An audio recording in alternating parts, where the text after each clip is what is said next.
Your thoughts have a huge impact on your life. It has a huge impact on your future. It has a huge impact on your current now. And you have to learn how to control them, because once you learn how to control your thoughts, you learn how to control your entire life. Things are created in your mind. Thoughts are created in your mind. And you cannot allow for negativity to seep in and poison your brain. It's like having a river and you start to poison it with chemicals from a factory, right? Initially, you may not see a huge change because it was just a little. But over time, more and more chemicals and waste from this factory is leaking into your river. And soon you realize that the water is no longer drinkable, the fish have all died, and everything is polluted. The water can't even be used to grow fruits and vegetables anymore. It is completely useless. And now you have to go through the process of cleaning it up. And that, my friend, is where you are now. You could be in the very beginning or you could be in the end where everything has died. But either way, you will be able to clean your river. You will be able to filter it. You will be able to stop the factory. And that is where you need to begin at any point. It doesn't matter if you're at the beginning, middle, end. I don't care where you're at in your negative thought process.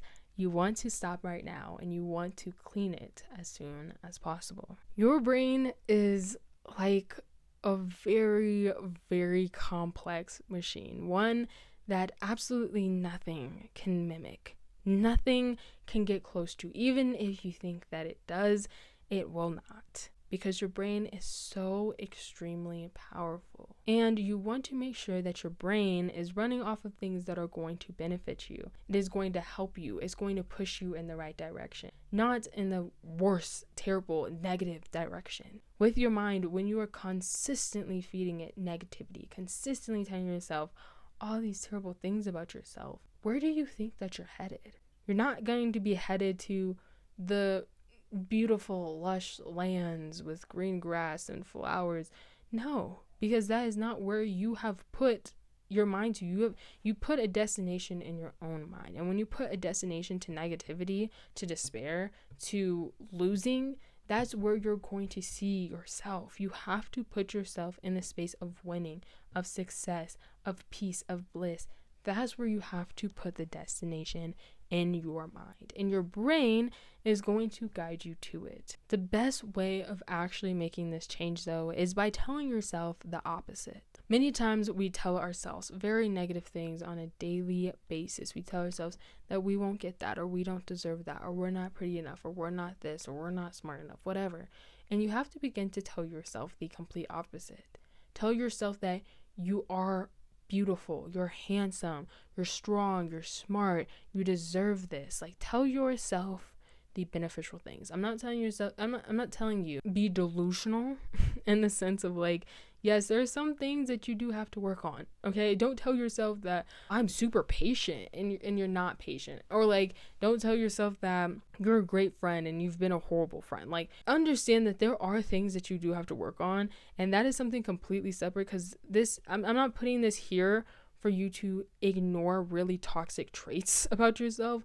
I'm putting this here so that you can understand the good about yourself, understand the positives about yourself, and getting where you need to be. So telling yourself the opposite, it is something that definitely takes some conscious effort, because a lot of the thoughts that we have throughout the day, we are doing unconsciously. We don't even really think about what we're thinking about. And so you have to consciously begin thinking about what you're thinking about, and start thinking about the areas that you really desire for things to happen for yourself, and the areas that you are consistently pulling yourself down from. Look at the areas that are the most emotionally charged. When you're thinking about your mind and what you're thinking about and controlling your mind, it's very important to look at the areas that are emotionally charged.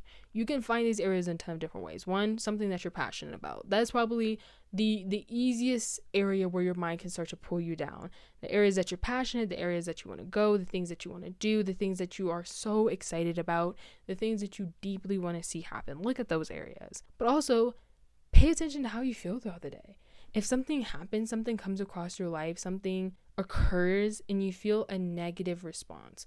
Let's say you're in school and you see someone score higher than you and you feel jealous, you feel anger. Pay attention to that feeling, because sometimes those feelings are subtle. It's not necessarily lashing out angry. Sometimes it's very subtle.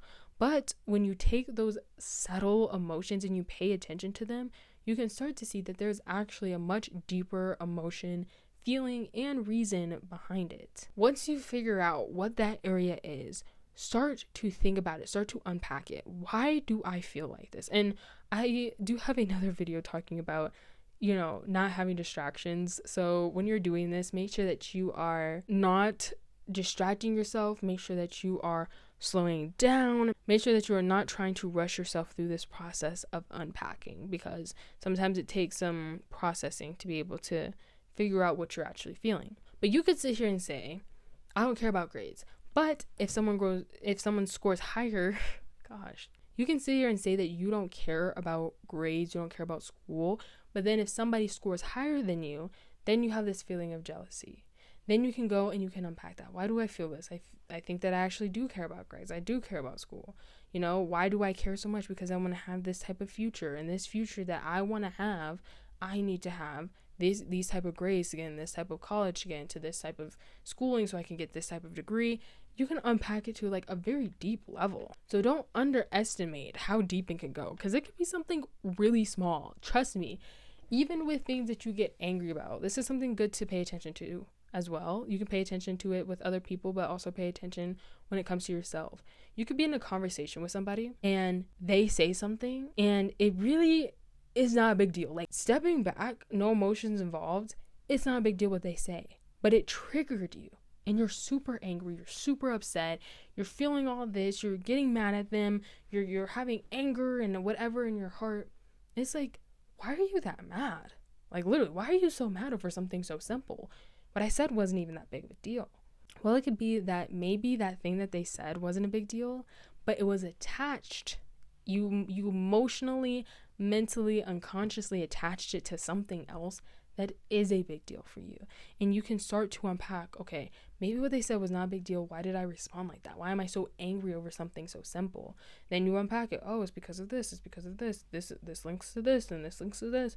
And so do that. Even something that seems simple, don't overlook it if it causes an emotional response, because oftentimes that means that it's going to be hooked to something that's deeper, even if you don't see it right off the bat. Getting to the root of why you feel what you feel can really help in the process of telling yourself the opposite, because sometimes, yes, just telling yourself the opposite can feel like that is enough, but sometimes it's very much necessary to figure out why you feel like this. So then when you're telling yourself something different, when you're telling yourself a different story, a different idea, a different life, a different narrative, you're very specific in what you're saying, because that very specific thing that you're saying is targeting a very specific problem, a very specific emotion, and a very specific hurt that is inside of you. Look deep and make these custom changes to yourself.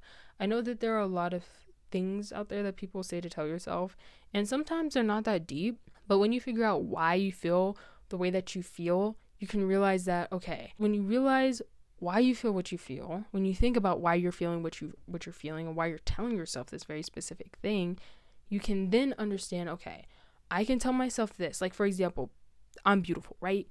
That sounds so generic. Okay, that sounds so generic.